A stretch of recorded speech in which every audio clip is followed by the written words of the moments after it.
All right, everyone, welcome to the Sunday macro wrap up for Sunday, August 17th.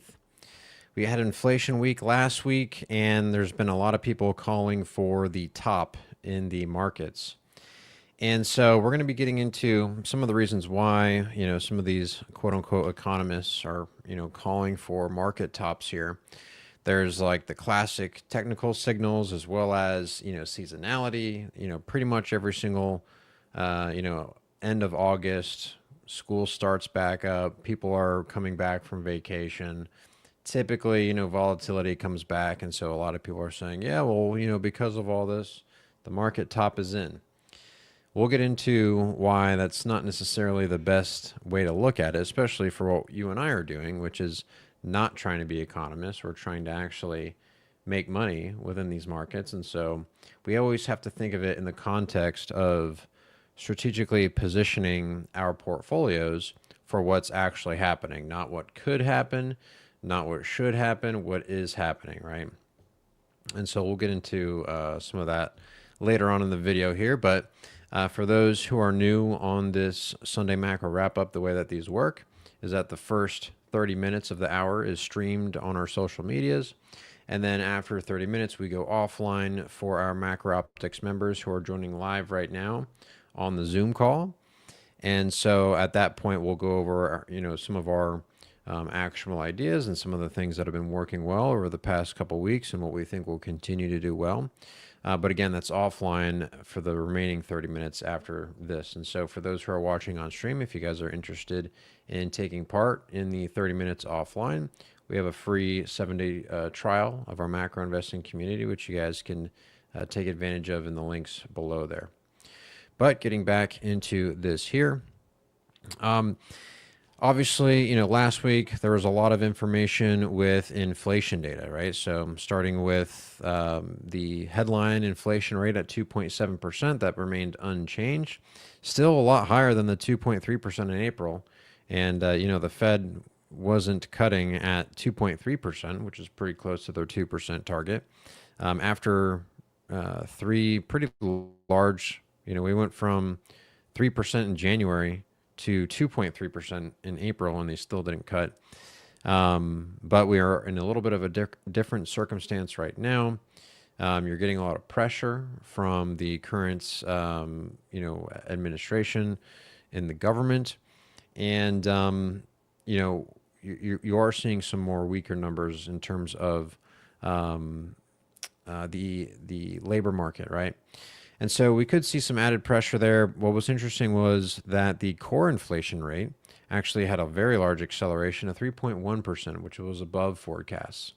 Now, the difference between inflation versus core inflation is that core inflation removes two of the most volatile components of the inflation report, which is energy as well as food. And so, over the past couple of years, one of the main contributors to the CPI print coming down was actually a normalization with food and energy inflation coming back down. And so what has remained sticky, though, has been some of these core measures, such as services. And so when we take a look at the actual CPI report, we can see that the primary factor in all of these was shelter, as well as food away from home, medical care, airline fares, recreation, household furnishings, used cars and trucks. Notice these are all things that are not affected by tariffs. And so, as we saw last week on this inflation report, even though it remains steady at 2.7% year over year for headline, and even though there was an acceleration in core CPI that was above expectations, the market was celebrating that the rise in inflation or the stickiness was not coming from tariffs. And so the market looked at that as a positive.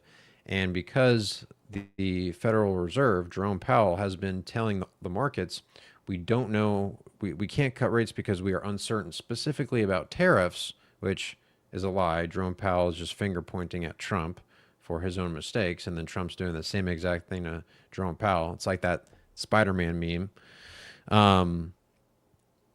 You have this situation where now the market is still listening to what Jerome Powell is saying with tariffs, but still we could get in a situation where if the Fed cuts, it could be similar to what we saw last September, which was where they cut by 50 basis points, but then interest rates actually went up, right?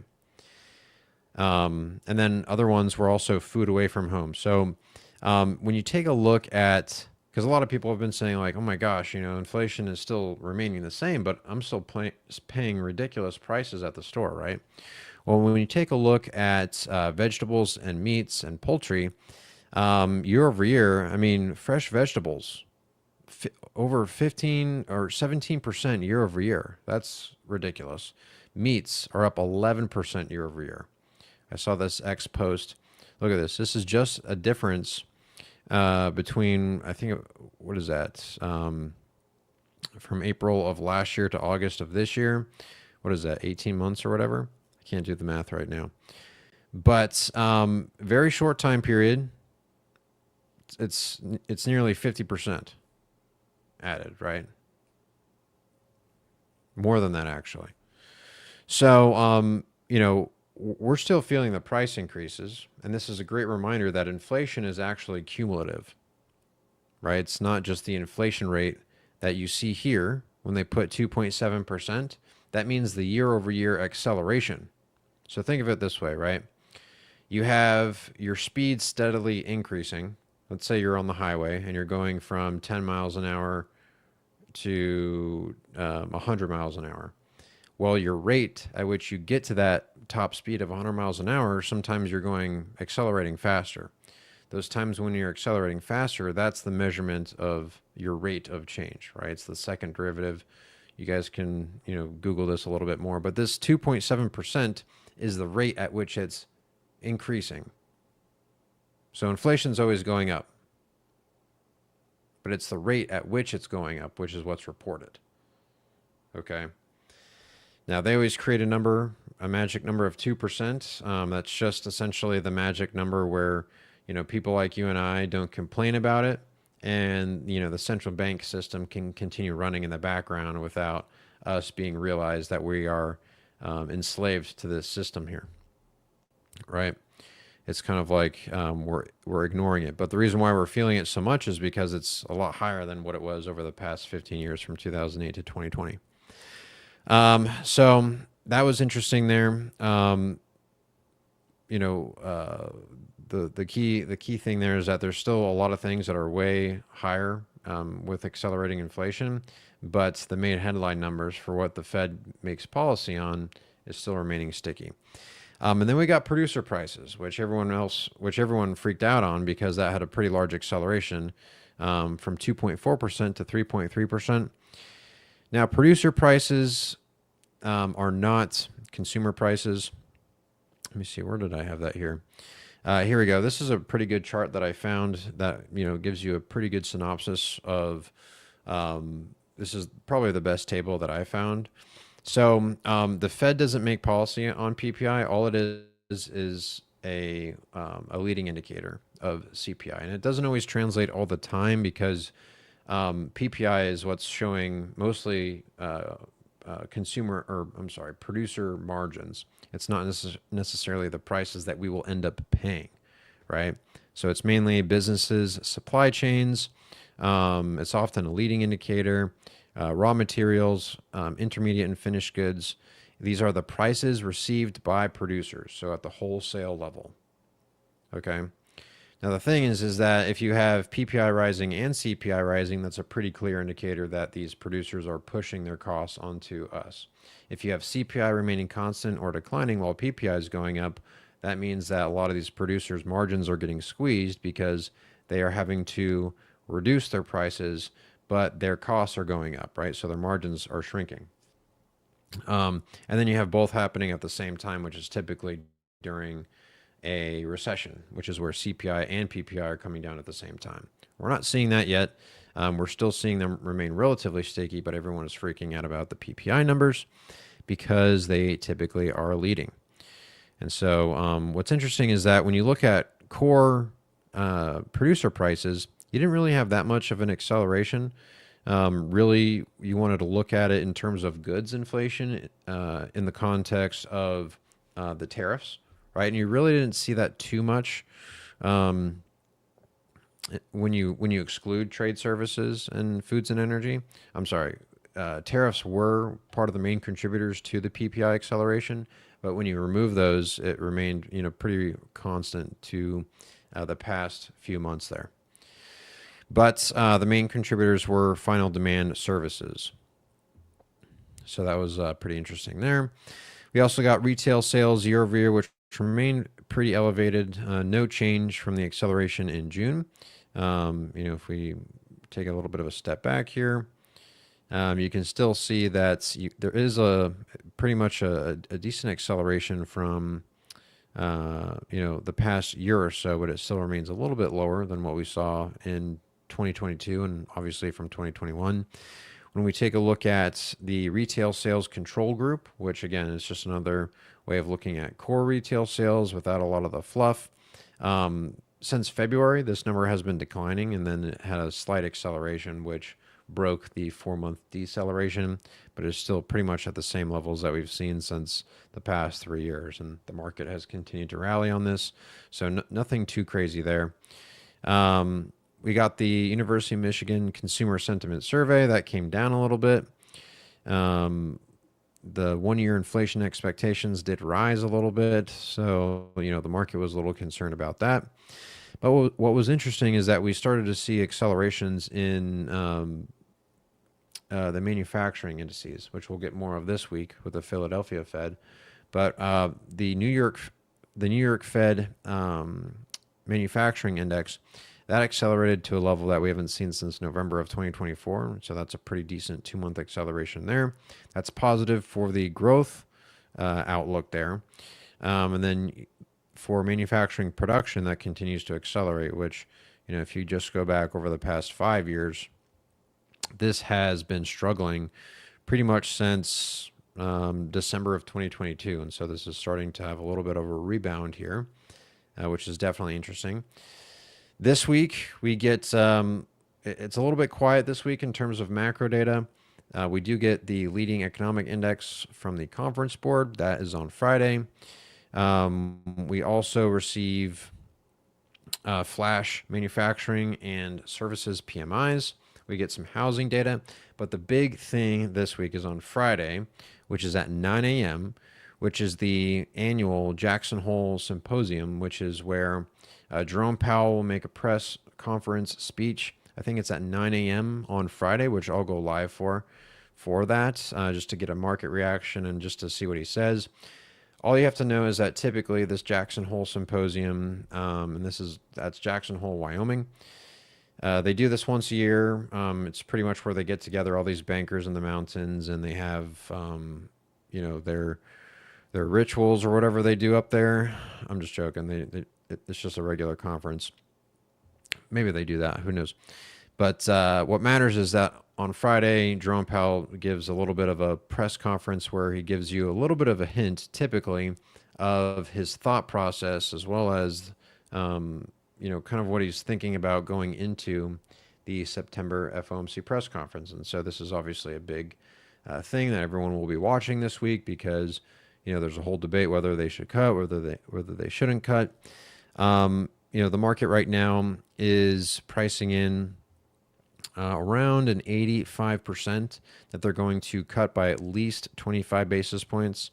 And then what's interesting is that actually the percentage of them remaining paused has had a pretty big whipsaw over the past 4 weeks, going from 0% back up to 15% here. But as of right now, there's an 85% chance that they are going to, cut by 25 basis points. We shall see there. What is interesting, though, is that when you take a look at inflation expectations, this still has it continuing to accelerate in August. And so, it doesn't really look like there's going to be too much of a relief in terms of the inflation front there. So, the inflation issue is going to remain an issue, at least for the next couple months here before the comparisons start to ease a bit in November and December. So we'll see what happens there. Let's head on over to the charts here. Now I know that the title of this video is a market top. The reason why there's a lot of people calling for a market top right now is one, seasonality. Typically in September and October, those are usually some of the worst months in terms of the market. October, not as much, but September is really notorious for market downturns. It doesn't have to happen all the time, but it is interesting how that works like that. And we also have all these catalysts coming together. Not saying that we're going to have a crash like a lot of these top predictors are saying, but it is interesting how closer to last week you did have a pretty large bounce in yields, which is suggesting that if the Fed cuts and they're wrong about inflation, well, you're actually going to see interest rates continue to accelerate. And I did see this X post. I don't have it up right now, but it essentially said that just a reminder that if the Fed cuts their Fed funds rate, that doesn't mean that interest rates that you and I pay come down, right? 30-year fixed mortgage rates for mortgages, credit card APY, cars, vehicle financing, anything that you and I pay for financing, that rate could actually go up like it did last year when they cut rates, because there's a difference between the federal funds rate versus the actual interest rates that you and I pay. And so if you want to look at what that number is actually doing, you have to pay attention to the 10-year U.S. government bond yield, and that has pretty much remained at high levels, pretty much at this level since September of 2023. It's gone up and down a little bit since then, but most recently we've been, as a macro optics team, we've been calling this the stagflationary Pong, because it gets around 4.5%, and then there's a growth scare, it comes back down, it gets down to like 4.2%. There's an inflation scare, it goes back up, and we've pretty much been in this cycle since November of last year. And so it looks like we're continuing that pattern here, and something's gonna break this out of it, whether that's the Fed completely gets something wrong, or we get into some type of fiscal something bad with the way that the government debt is going, and if bond demand just completely goes out the window and rates go up, or bond yields go up like crazy, or if we have a recession and bond yields come down, that would definitely get us out of this stagflationary type of environment. But if there's one chart to boil it down to things that I'm paying attention to every day, it is the 10-year U.S. government bond yield, this chart right here. But of course, we want to look at more things than that. A lot of people have been pointing to the very low credit spreads, which is in a bearish trend right now. Credit spreads are an indicator of credit risk in the markets. When this is going down, that's typically a signal of low credit stress in the financial markets, which is more of a risk-on type of environment. And as you can see, this continues its bearish trend here. And so they're saying that the credit spreads are at extremely low levels. When you take a look at the volatility index of the S&P 500, it's at incredibly low levels. All these things are true, but that doesn't necessarily mean that there's a market top. We could have a potential correction like we just saw a couple weeks ago, but there's absolutely no reason to call a top. In fact, people who usually are online who try and call tops and bottoms and try and make calls to boost their reputation or whatever, they typically are not handling a portfolio themselves, or two, all they care about is trying to get these predictions right, which at the end of the day, that's not how you and I are going to make money. Sometimes if a prediction comes true and we get lucky on it, sure, but it's just like a professional sports mat or game, or if you play any type of sports, you don't go in there trying to predict the end results. You go in there to do your best, and you've trained very hard, and you read and react what the opponent is doing to give you a best advantage to win as the outcome. It's not something where you're always trying to predict the next play or trying to predict the final score. It's just you try and do your best within the moment, and you do what the market is telling you, right? You do what the opponent is giving you. And so that's the same thing that you're supposed to do, how you're supposed to view the markets, right? There's really no point in trying to predict things. Just read and react. It'll help you perform way better than trying to just predict everything. Just going through some of the other components here. Oil remains in bearish trend, which is interesting. Gold is still treading sideways here. It has lost a lot of strength. That is also interesting too. Gold miners remain in bullish trend. Those are performing a lot better than gold's. So is silver and silver miners. Those are performing a lot better than gold as well. Bitcoin had a bit of a correction the other week, and it's still remaining pretty much in the middle of the range here. So I wouldn't be surprised if we get another test down to the low end of the range this week. We'll see what happens there, especially with the large catalyst on Friday being the Jackson Hole Symposium. But yeah, I mean, things that have been doing incredibly well are still the mega caps. Those continue higher.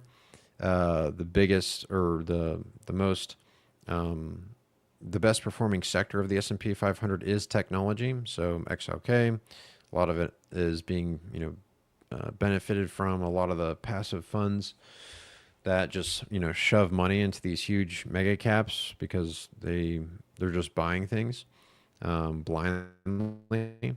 But hey, they continue to go up, so might as well keep riding the wave.